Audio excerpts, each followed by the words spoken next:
салом бинандагони азиз, бо даст додани фурсати муносиб шумораи навбатии намоиши ганҷи бебаҳо манзури шумост. Ин навбат ният дорем доир ба яке аз бемориҳои хеле маъмул асри ахандроз бароятон маълумот пешниҳод кунем. агар доир ба хусусиятҳо, омилҳо, намуд ва ташхису табобати ин беморӣ маълумот гиред, пас бо мо бимонед. имрӯзҳо доир ба гирифторӣ ба ин беморӣ бисёр мешунавем. доир ба маълумот доштан ё надоштани шаҳрвандон ба он пурсиши сари роҳи мо кӯмак мекунад.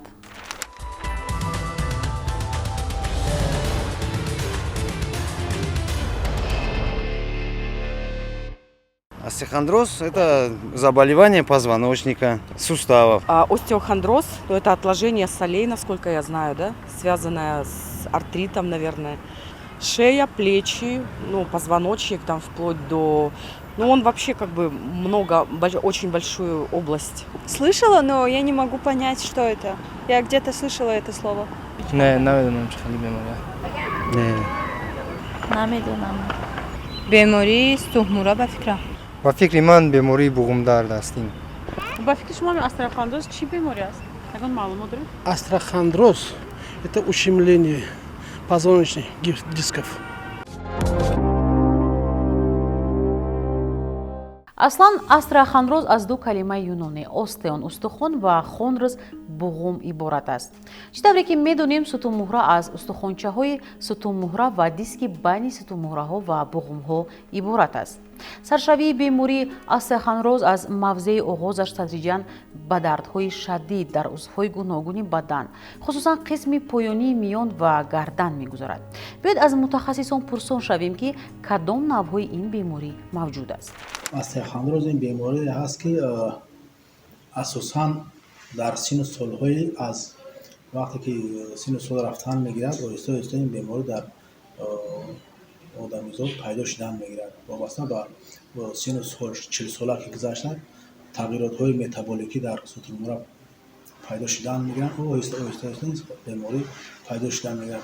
در بعضی شخصان این بیماری بسیارتر اوج میگیرد، در بعضی ها این بیماری خودشون نشان نمیدهد تا یگان آریزه پیدا شدنشون نشان نمیدهد. تغییرات دگنراتیو دیستروفیکی مضمون یعنی که دیستروفیکی یعنی تراپیستی که میشه ویرون میشه، یعنی غذاییتی خیلی دیست ویرون میشه، در نتیجه پیدا شوی گوناگونی استخوندروز پیدا میشود. وقتی که یک چرت پریود دارد، چرت استادی دارد که پیدا شوی تو چورا پیدا شدنش، سببای پیدا شویش. تئوری ساسوزیس تئوری میگن. یا خیلی گفته گذاشته پیدا شوی یعنی که غذاگیری در نتیجه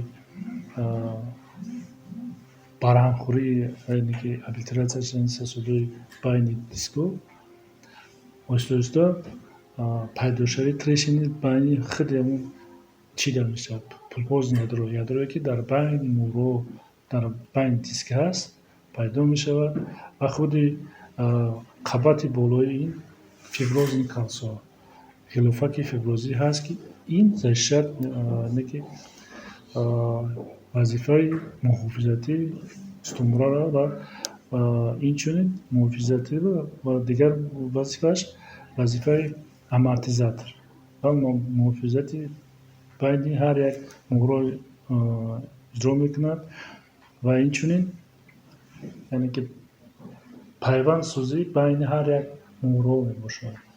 در نتیجه این مقصد حرکت سوموران قچوی با پهلو یکی با همچون که یعنی روتاسیون حرکتو واسه با هر یک دیسک یعنی که خاصیت دارد. بیماری استخوندروز ستون‌مورا یکی از بیماری میباشد که در آن آهسته تغییرات‌های در ستون‌مورا تغییرات‌های یعنی که بین مفصلی میگیم یا که بین تقاطع‌های ستون‌مورا پیدا شدن میگیرد. من این تقاطع‌های سالی میباشند. در این تقاطع‌ها چقدر که ما میبینیم یگان تغییرات‌های پاتولوژیک دیده نمیشود. یعنی که در اینجا بگیم ما حالت‌های остеохондроз сутунмуҳраро мо намебинем. аммо дар расми биологӣ мо тағйиротҳои сутунмуҳраро ва тағйиротҳои онро мебинем ки инҳо яъне вобаста ба ҳамин пайдоишашон инҳоро чӣ мегӯянд остеохондроз. умуман номи умумии инҳо остеохондроз мебошад. мана тағйиротҳои болои курси болои ки ягон аломатҳои патологӣ надорад, дар ҳолати нормативӣ бигем, дар ҳолати норма, дар ҳолати дар меъёр қарор дорад. дар поёнгӯш дуюм расми дуюмгиш ва ман тағйиротҳои регионалии қурс оҳиста оҳиста пайдошавии остеохондроз дида мешавад. мана ҳамин тағояк яъне мафсали мобайни ҳамин дута муҳра тағйиротро дида мешавад. ҳар беморӣ аломатҳои хоси худро дорад ки мувофиқи онҳо табибон ташхис гузаронида муайян мекунанд. кадом омил ё нишонаҳо хоси бемории остеохондроз мебошад? биёед ба мутахассисон муроҷиат мекунем. 70-80% беморон муроҷиат мекунанд бо шикоятҳои дар қисми камару чорбанди устумура ки дар ин минтақаҳо яъне ки нагрузка бигем бисёртар дар инҷо ба назар мерасад, чунки вазнам агар ортасизи баёра ба назар бигирем дар инҷа бисёртар ҳаст ва дар натиҷаи ин ҳолатҳо пайдошавии чӯроб пайдо мешавад. ба замми ин яъне бо дигар орзуҳое ки зина дар назар ҳаст, лағжиши сутунмуҳро пайдо мешавад. спондилистез мегӯем пайдо мешавад ки инам яке аз сабабҳои орзуҳои остеохондроз аст. дар натиҷа пайдошавии остеоартроз мешавад, спондилартроз. байни ҳар як муҳраҳо ва ҳар як пайванд часпишоб пайдо мешавад. тангшавии канали ҳаромаз пайдо мешавад. тангшавии сурохии канали байни муҳраҳо пайдо мешавад ки дар натиҷа зиёдшавии шикоят, зиёдшавии нишонаҳои клиникии неврологӣ дар бемор авҷ мегирад. хеле ки мо мебинем дар инҷо тағояк аз чӣ иборат мебошад? аз рӯйрофаки фиброзӣ ва аз мобайн аз мегӯем ки ядро меган ядрои пулпозӣ меган иборат мебошад. вақте ки остеохондроз пайдо шуд, ҳамин ядро ба як тараф ба тарафе ки суст мебошад ҳамин фиброз ба ҳамон тараф ҳаракат медиҳад. дар инҷо яъне кафхӯрии ҳамин фиброз ба амал омада ва тағояк ба тарафи пеш ҳаракат кардааст. агар дар инҷо бинем ба тарафи қафо ҳисоб карда мешавад, қафои сутунмуҳра ва дар канали сутунмуҳра ҷойгир шуда ки инро кафхӯрӣ ва ҳаракати онро протрузия мегӯянд. дар ҳолати оризаҳои зиёдтар шуданаш ҳамин ядрои пулпозӣ бигирем, нуклеус пулпозус мегӯянд ба лотинӣ, аз ҳамин ҷои кафхӯрда баромада ва ба сӯи поён чӣ ҳаракат мекунад. ин ҳаракати онро мигратсия мегӯянд. мигратсия яъне рафтан ба сӯи поён ва зер кардани яке аз асабторҳо. вай баромада аз мобайни кафхӯрдагӣ баромада ба сӯи поён мигратсия шуда ё ки ҳаракат карда ҳамин асабторро зер намудааст. дар вақти зер кардани ҳамин асабторҳо дар ин асабтор вайроншавии гардиши хун ба вуҷуд меояд. яъне ҳамин рагҳои майда ки ба ҳамин ҷойҳо ҷойгир шудаанд ба воситаи ҳамин ядро зер карда шуда дар инҷо вайроншавии гардиши хунро ташкил медиҳад ки ин оварда ба дардҳои шадиди сахт оварда мерасонад. бемор дар ин ҳолат ба дардҳои шадиди сахти камару чорбанд ва паҳншавии ҳамин дард ба ҳамин ҷойҳои асабторҳое ки ҳамин асабтор таъмин мекунад дода мешавад, ё ба пои чап ё ки ба пои рост. агар дар қисми гардан ҳамин чиз ҷойгир бошад ба дастҳо дода мешавад ки бемор аз бетоқатии дард ва бехобӣ бисёр маҷбур ба духтур муроҷиат кунад. асосан беморонро ба пеши духтур ба муроҷиати табиб чӣ мебиёрад? ҳамин дарди сахт.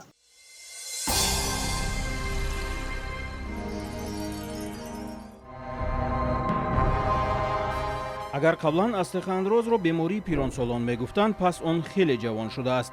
ҳоло нафарони то 30 сола низ дучори ин беморӣ мегарданд.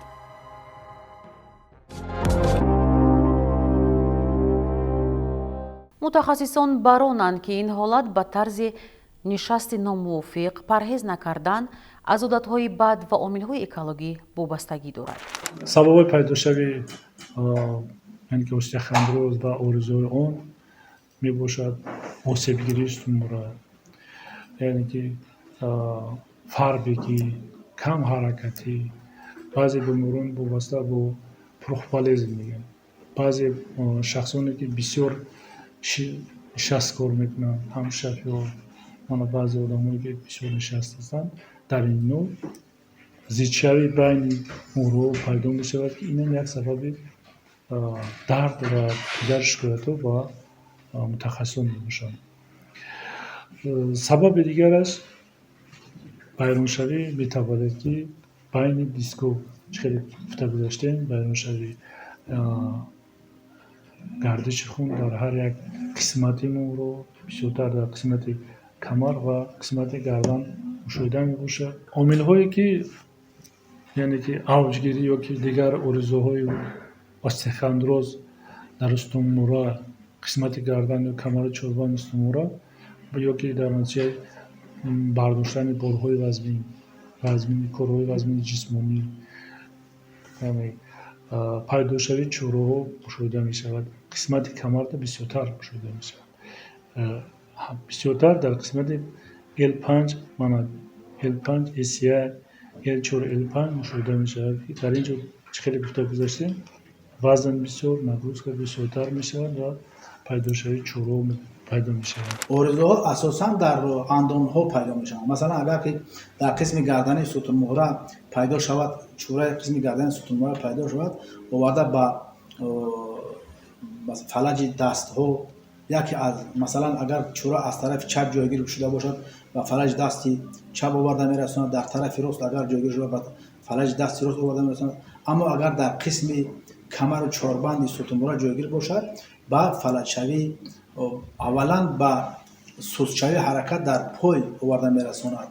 ин оризуҳои дертарин ё ин ки оризуҳои охирини ҳамин чора мебошад. вақте ки чора пайдо мешавад, аз аввал ин хеле ориза надорад, лекин вақте ки бемор ба табиб муроҷиат намекунад ва табибҳо ба табобат ягон намо табобат намегирад, оҳиста ин оварда ба ҳамин оризуҳои вазнин оварда мерасонад.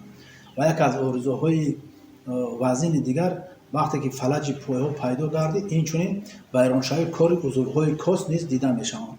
ба монанди масалан манъ кардан натонистани пешоб ё ин ки масалан дигар чизҳо, ҳамин узвҳои кост низ зарар мебинанд аз ҳамин оризаҳои чораҳои калони сутунмӯҳра, қисматҳои камару чорбани сутунмӯҳра. масъалаи дигар ташхиси беморӣ аст. маълум ки бо пешрафти илму техника таҷҳизоти муосир рӯи кор омадааст ки ташхиси остеохондрозро дақиқ муайян мекунанд. дар шаҳри душанбе ин усули ташхис бениҳоят дуруст ва бисёр ба ҷо монда шудааст. ки дар натиҷа мо баъди гузарондани чунин усулҳо мо аҳамият метиҳем ва тарзи табобати бемор дуруст ба роҳ меонем. пеш вақтое ки масалан усулҳои ҳозиразамон мавҷуд набуд, масалан МРТ набуд, томография компютерӣ набуд, ин ташхиси инҳо ба воситаи миелография гузаронида мешуд. яъне ки беморро аввал пунксияи лумбалӣ карда дар ин ҷо маводи контрастӣ мефиристодем, омин пак буд ва дигар ултравис буд, ҳамин хел маводҳоро мефиристодем ва вақте ки рентген мекарданд, дар акси рентгенӣ ҳамин мавод чораи мавҷуд бударо нишон медод. ҳозир бениҳоят технологияи муосир ҳаст ки ба воситаи ҳамон методҳои неинвазивӣ, усулҳои неинвазивии ташхисгузории бемориҳои сутунмӯҳра номида мешаванд. масалан дар ин ҷо мо мебинем МРТ гузаронида шудааст дар режими миелография ва дар ин ҷо мебинем ки чора аз ҳамин ҷо баромадааст ва ба асабтори мегӯем ҳаромаз ё ки асабтори ҳамин қисми камар чорбан зершавии онро низ нишон дода истодааст. шахсе ки мехоҳад бемории асри хандрӯзро табобат кунад ва онро аз байн барад бояд ин қоидаро донад: ҳолати сутунмуҳра, ҳолати организм. чуноне медонем бемороне ки бо дарди миён ё дигар намуди асри хандрӯз ба дармонгоҳ муроҷиат мекунанд, табиб ба онҳо варақаи беморӣ ё аналгетикҳо тавсия медиҳад ва дар ҳолати беҳбудӣ бемор ба кор шурӯъ мекунанд, хусусан агар бемор ба синни нафақа нарасида ҷавон бошад.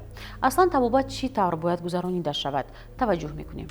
роҳҳои табобати ин гуна беморон дар асоси клиникаи бемор, шикоятҳои бемор ё ташхисои ҳозиразамон сурат мегирад.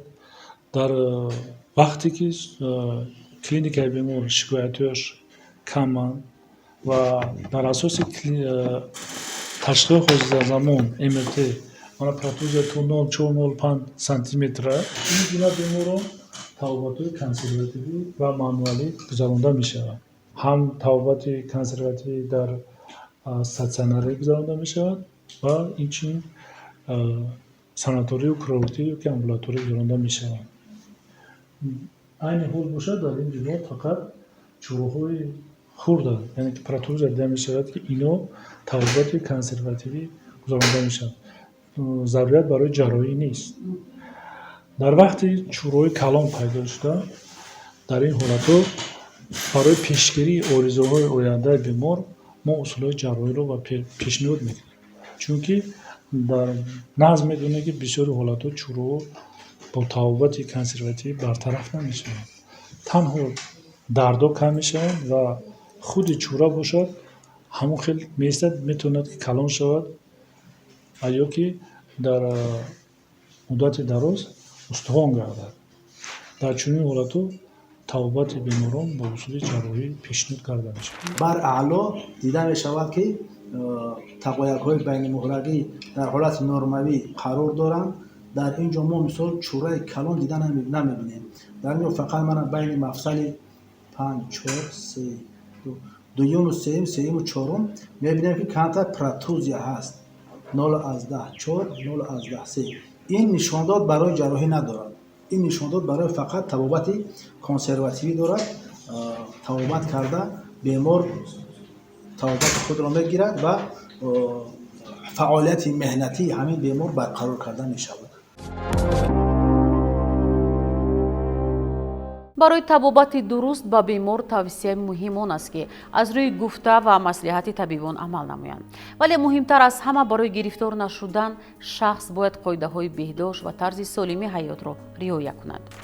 шахс бояд ба варзиши бадан машғул бошад.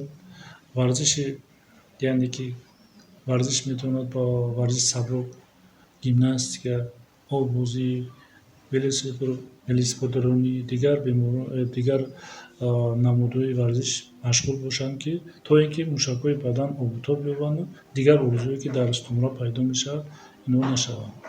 одамоне ки бисёр нишаста кор мекунанд 6 соат 10 соат ино камтар кунанд ки ба ориза оварда нарасонанд. агар мо бинем ҳамин бемории остеохондроз дар бисёри вақт дар одамоне мушоҳида мегардад ки онҳо асосан ба корҳои ҷисмонӣ машғул нестанд. онҳо ба фаъолияти мисол мегирем кори нишаста кор кардан мебошад ё ин ки фарз кардем баъзе касбҳое ҳаст ки ба онҳо имкона намедиҳад ки мисол фаъолияти ҷисмонии худро чӣ кунанд.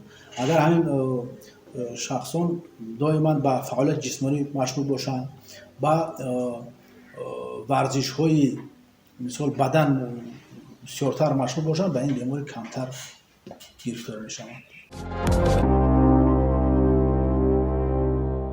аз қадим ба ҳама маълум аст ки ҳаракат асоси ҳаёти организми инсон аст. олимон таздиқ карданд ки машқҳои ҷисмонӣ омили ягонаи бартараф гардидани беморӣ ва ҳифзи саломатӣ мебошад. бо назардошти урфу анъанаи ҷомеа ки одамонро аз тарзи серҳаракати ҳаёт дур мекунанд, бо боварӣ метавон гуфт ки ҳаракати ҷисмонӣ усули беҳтарини табобати инсон ба ҳисоб меравад. умедворем шумо тавсияи дар намоиши имрӯза ҷойдодаро риоя мекунед ва ҳамеша солим мемонед. ба умеди солимии шумо намоиши имрӯзаро ба анҷом мерасонем. то боздид.